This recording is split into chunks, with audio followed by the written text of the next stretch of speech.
Assalamualaikum warahmatullahi wabarakatuh. Selamat malam. Jumpa lagi dengan saya Aldi di channel Mereka Ada.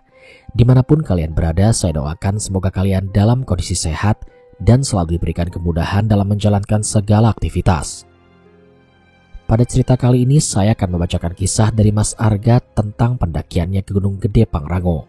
Namun sebelum mulai bercerita, pastikan teman-teman support channel Mereka Ada dengan cara menekan tombol subscribe dan menyalakan lonceng notifikasinya, supaya teman-teman selalu update saat channel ini upload video terbaru.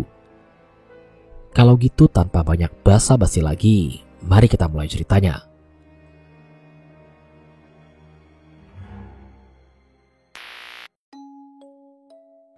Tahun 2018 merupakan tahun yang tidak pernah terlupakan bagi Arga. Ada satu cerita yang membuat Arga sulit sekali melupakan tahun itu, di mana kala itu Arga sedang mendaki ke Gunung Gede Pangrango bersama 3 orang sahabatnya. Sebut saja ketiga orang sahabatnya itu Lutfi, Faye, dan Nisa. Jadi total 2 cowok dan 2 cewek. Sedikit informasi seputar Gunung Gede.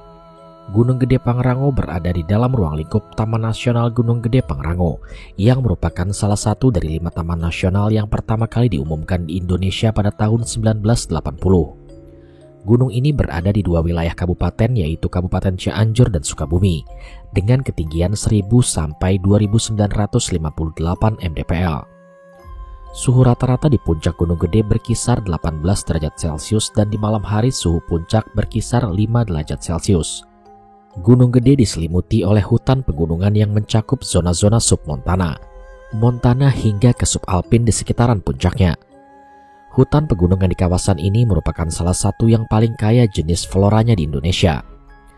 Sejarah dan legenda yang merupakan kepercayaan masyarakat setempat yaitu tentang keberadaan Eyang Surya Kencana. Surya Kencana adalah putra dari Dalam Cikundul atau Raden Arya Wiratanusatu I, pendiri Cianjur dan Bupati pertama Cianjur, hasil dari pernikahannya dengan Putri Jin.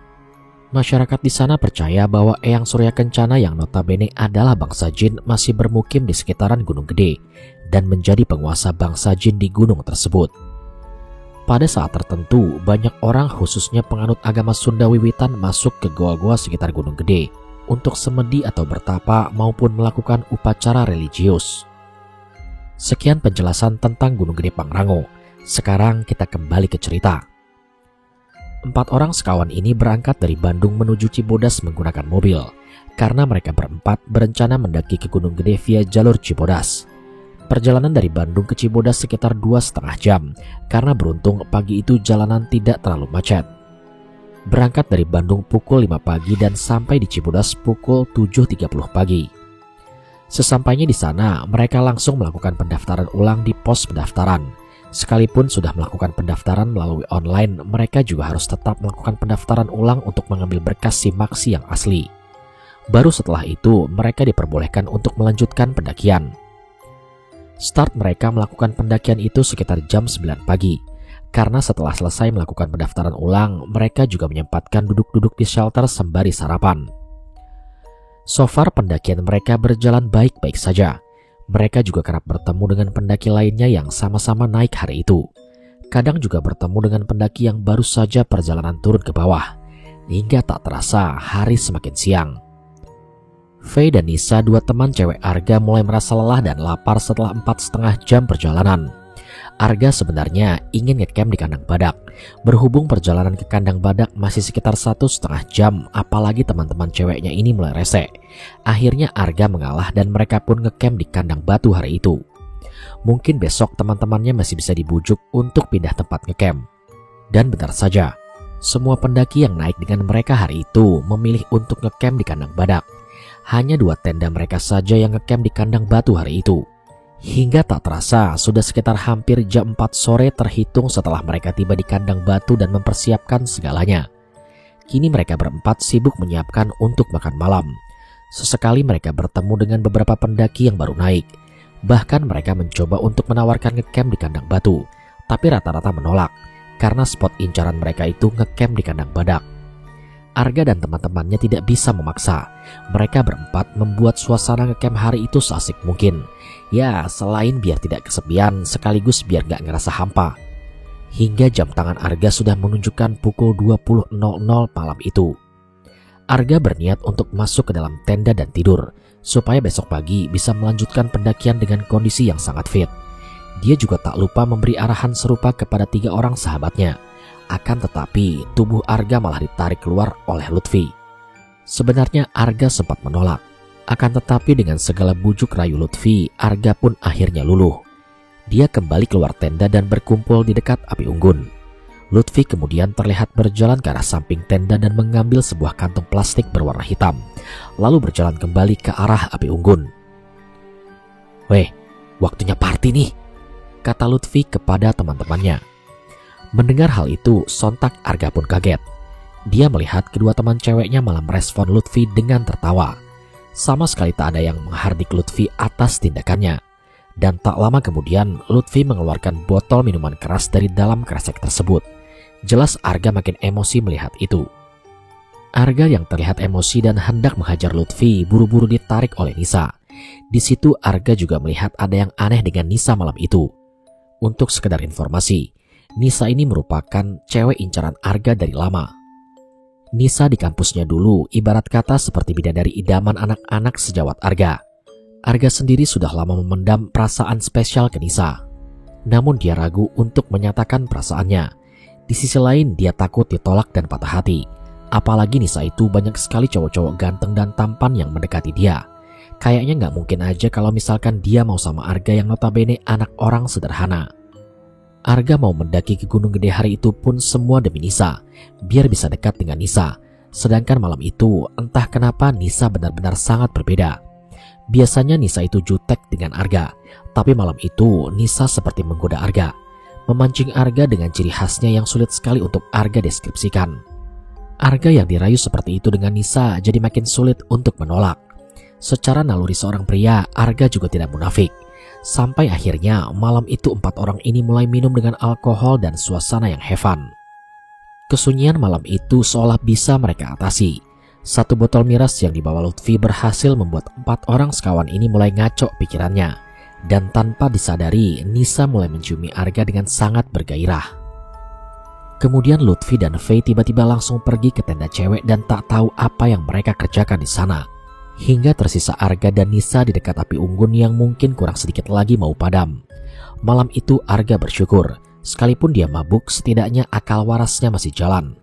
Merasa udara di luar semakin lama semakin dingin, Arga membawa Nisa masuk ke dalam tendanya. Dia papah Nisa masuk ke dalam. Lalu mereka tidur berdua dan awalnya sih biasa saja. Tapi tahu-tahu Nisa bangun dan duduk di atas tubuh Arga. Sontak Arga kaget melihat hal itu. Satu persatu Nisa melepas pakaian yang ia kenakan. Kini Nisa benar-benar sudah telanjang dada di hadapan Arga. Namun di sisi lain, Arga juga tidak mau munafik kalau dia malam itu sempat terangsang dan hampir saja melakukan hal konyol. Namun buru-buru dia tepis pikiran joroknya dan bangun lalu memakaikan Nisa dengan baju miliknya. Dan sehabis itu dia arahkan Nisa untuk tidur lagi. Setelah itu dia keluar tenda dan menyalakan api unggun lagi sambil merokok. Arga berusaha menetralkan dirinya sendiri.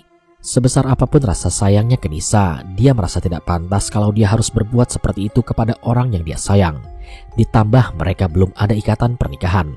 Namun di sisi lain Arga pun berpikir, apa jangan-jangan hal seperti itu udah biasa ya bagi Nisa? Namun Arga tidak mau berspekulasi aneh-aneh. Dan dari sinilah teror demi teror dialami oleh Arga.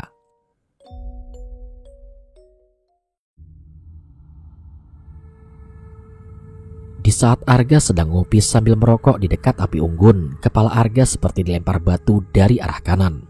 Sontak Arga kaget dan menoleh ke arah si pelempar batu itu. Akan tetapi Arga tidak melihat siapapun di sana.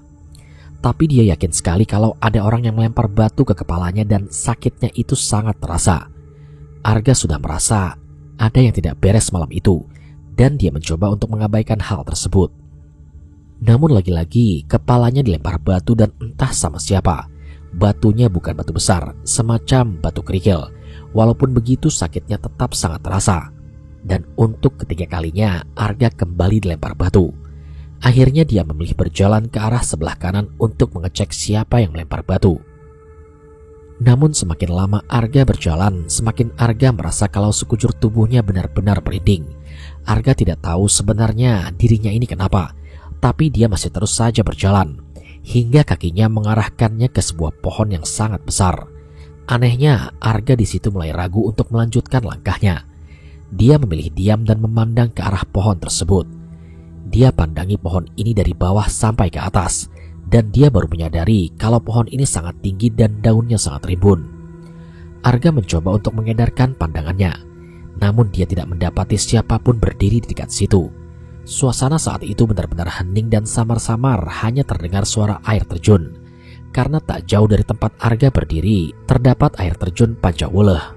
Dan selebihnya hanya hening dan sesekali terdengar suara burung yang Arga sendiri tak tahu burung apa itu. Pada saat pandangan Arga hendak kembali ke arah pohon yang tinggi itu, bersamaan dengan itu juga Arga tiba-tiba mencium aroma yang sangat busuk. Dan saat kedua mata Arga pas menatap ke arah pohon itu, Arga sempat kaget waktu ia melihat ada sebuah kepala pocong sedang mengintip dari balik pohon itu. Wajah pocongnya menghadap ke arah Arga. Kedua matanya berlubang dan berlumuran darah. Wajah pocong itu hancur dan kain kafannya nampak sangat lusuh. Arga benar-benar kaget, tapi dia mencoba untuk berpikir positif. Awalnya dia mengira ada pendaki lain yang coba iseng dengan dia. Gak tahu kenapa tiba-tiba Arga punya pikiran seperti itu, dan dia tidak berpikir kalau pocong itu adalah benar-benar pocong. Dia pun menghampiri ke arah balik pohon itu. Sambil berjalan mendekat, Arga ngomong begini sambil meledek. "Aduh, takut. Ampun. Udahlah, jangan bercanda aneh-aneh. Ini gunung loh. Gak takut apa bikin jokes kayak gini." Dan ketika langkah kaki Arga mendekat ke arah pohon tersebut, tiba-tiba kepala pocong itu pun terjatuh. Arga di situ kaget dan dia tidak melihat ada satu orang pun di balik pohon itu. Dia coba putari pohonnya dan memang di situ gak ada siapa-siapa selain dia dan kepala pocong itu. Entah kenapa aroma busuk itu makin tercium dan baunya sangat menusuk hidung. Arga ingin muntah di situ. Kini pandangan Arga teralihkan ke arah kepala pocong yang ada di bawahnya. Jarak mereka hanya beberapa sentimeter saja. Di situ Arga melihat sejelas-jelasnya kalau pocong itu menyeringai ke arahnya. Sambil mengatur nafas, Arga berusaha berjalan ke belakang pelan-pelan. Pandangannya masih menatap ke arah kepala pocong itu. Dia terus-menerus memperhatikan kepala pocong itu yang hanya diam di tempat. Namun semakin lama Arga melangkah, tiba-tiba kepala pocong itu melompat dan seolah-olah bergerak mendekati Arga. Dan secara spontan Arga langsung balik badan dan lari sekencang mungkin. Bersamaan dengan itu juga Arga mendengar ada banyak sekali suara beling-beling yang terbanting pecah. Anehnya di situ dia tidak melihat siapapun di dekat tempatnya berlari. Arga benar-benar ketakutan sekali malam itu. Hingga di titik ia sudah tidak kuat lagi untuk berlari. Lalu Arga terjatuh ke tanah dan tubuhnya seketika lemas. Dia berusaha bangun tapi kakinya bergetar hebat. Akhirnya Arga hanya bisa terduduk lemas di atas tanah sambil menutup kedua telinganya dan memejamkan mata. Di tengah kegelapan malam itu, Arga terlalu takut untuk membuka mata, apalagi sampai mendengarkan pecahan beling-beling yang entah datangnya dari mana. Dia juga mendengar seperti ada suara seorang bapak-bapak yang seolah sedang menertawakan dirinya yang ketakutan. Detik itu juga Arga langsung menangis ketakutan. Hanya bisa pasrah yang Arga lakukan. Dan tak lama kemudian ada sebuah tangan yang menepuk pundaknya sambil berkata, Mas, tenang mas, ada apa mas?" Mendengar hal itu Arga pun kaget. Arga yakin sekali kalau itu suara manusia biasa. Arga pun membuka kedua matanya dan menurunkan tangannya yang menutup kedua telinganya. Arga menoleh ke seseorang yang ada di belakangnya. Ternyata itu merupakan seorang pendaki yang baru saja tiba. Dia melihat ke arah jam tangannya dan saat itu sudah sekitar jam 1:10 dini hari. Pendaki ini langsung mengajak Arga untuk berjalan ke arah tendanya yang berada.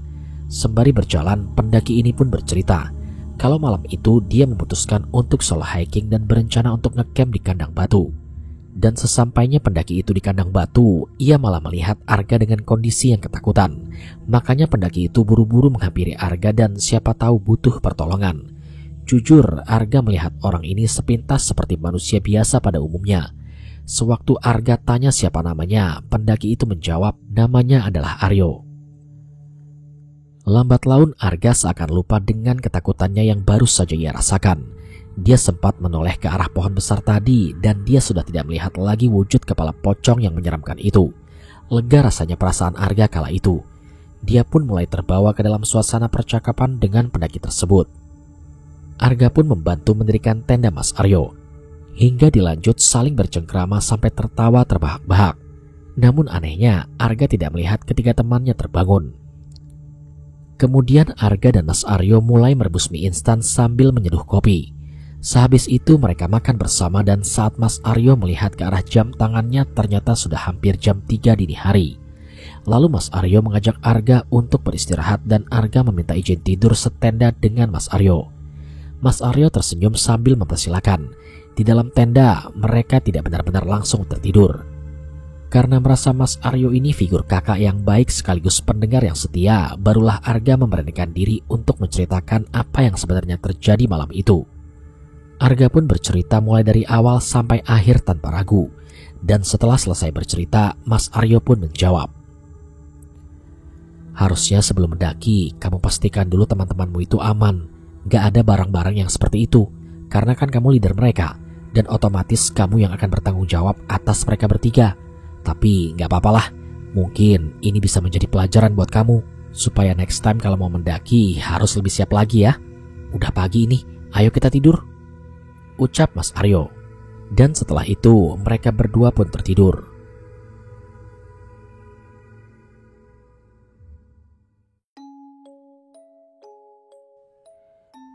Singkat cerita, keesokan paginya Arya terbangun saat ada sebuah tangan yang menggoyang-goyangkan salah satu kakinya.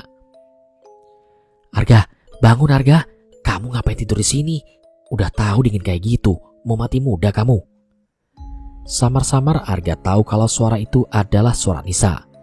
Tiba-tiba secara bersamaan dengan itu, Arga merasakan kedinginan yang sangat luar biasa. Punggungnya sakit semua, seakan ia tidur di atas tumpukan batu kerikil. Tapi yang membuat Arga terkejut justru bukan suara Nisa, melainkan kenapa dia bisa tidur di atas tanah dengan hanya beralaskan sarung. Lantas kemana perginya tenda Mas Aryo? Dan kemana juga perginya Mas Aryo? Sontak ketiga sahabatnya bingung dengan pertanyaan Arga pagi itu. Dia melihat ternyata sudah jam 8 pagi. Berkali-kali Arga bertanya tentang sosok Mas Aryo dan tenda milik Mas Aryo. Tapi ketiga temannya tidak ada yang tahu siapapun dan tidak paham maksud apa yang diucapkan oleh Arga. Kemudian Lutfi di situ langsung menenangkan Arga. Dan setelah tenang, Arga langsung menceritakan semua yang semalam ia alami. Dan setelah mendengar cerita Arga, sontak ketiga sahabatnya itulah yang kini menjadi takut. Dan barulah di situ Arga pun sadar kalau sosok Mas Aryo yang semalam ia temui merupakan sosok jelmaan yang bisa jadi penunggu di sekitar situ. Sosok itu datang menghampiri Arga untuk menegurnya dan melindunginya dari sosok-sosok lain yang marah atas sikap dan juga perbuatan Arga dengan teman-temannya. Dan berhubung teman-temannya ini sudah merasa tidak nyaman, mereka meminta Arga untuk membantu mereka mengemas tenda lalu segera melanjutkan pendakian. Akhirnya mereka pun mulai berkemas dan sarapan. Setelah semuanya sudah siap, mereka berjalan lagi menuju ke arah puncak. Tapi sebelum ke puncak, mereka terlebih dahulu menggelar tenda di kandang badak. Di sana suasananya sangat ramai, sehingga mereka semua mulai merasa aman. Setelah turun dari puncak, mereka sempatkan bermalam di kandang badak, sebelum akhirnya turun bareng dengan salah satu rombongan pendaki asal Jakarta. Arga bersyukur karena setelah itu, dia maupun teman-temannya tidak mengalami kejadian aneh, hingga mereka semua selamat sampai kembali ke rumah. Gunung itu ibarat rumah bagi para mereka yang tak kasat mata. Sama halnya kalau rumah kita dikotori, pasti kita akan marah kan? Bisa jadi itulah yang mereka rasakan. Sebaiknya dimanapun kita berada harus menjaga yang namanya adab bertamu dan tata krama, supaya kita juga terhindar dari kejadian-kejadian yang seperti dialami oleh Arga. Nauzubillah min zalik, jangan sampai ya. Kita mendaki itu tujuannya untuk mengagumi kebesaran Allah yang maha luar biasa. Jangan malah dibumbui dengan hal-hal seperti membawa miras ataupun berbuat dan berkata tidak sopan. Nanti kalau kita mengalami hal-hal yang di luar nalar ya jangan salahkan mereka. Coba koreksi diri kita sendiri. Bisa jadi itu adalah cara Allah untuk menegur kita. Karena apapun yang terjadi itu semua atas kehendak Allah.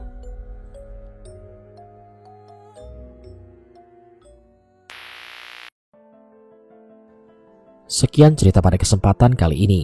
Terima kasih untuk tim cerita emak yang sudah mengizinkan saya untuk membacakan kisah ini di channel mereka ada. Sukses terus ya buat kalian. Tak lupa ucapan terima kasih kepada teman-teman setia pendengar channel mereka ada. Support terus channel Mereka Ada dengan cara menekan tombol subscribe dan menyalakan lonceng notifikasinya, supaya teman-teman selalu update saat channel ini upload video terbaru. Sampai di sini dulu perjumpaan kita kali ini. Sampai bertemu pada episode selanjutnya. Saya Aldi pamit undur diri dari hadapan kalian. Wassalamualaikum warahmatullahi wabarakatuh.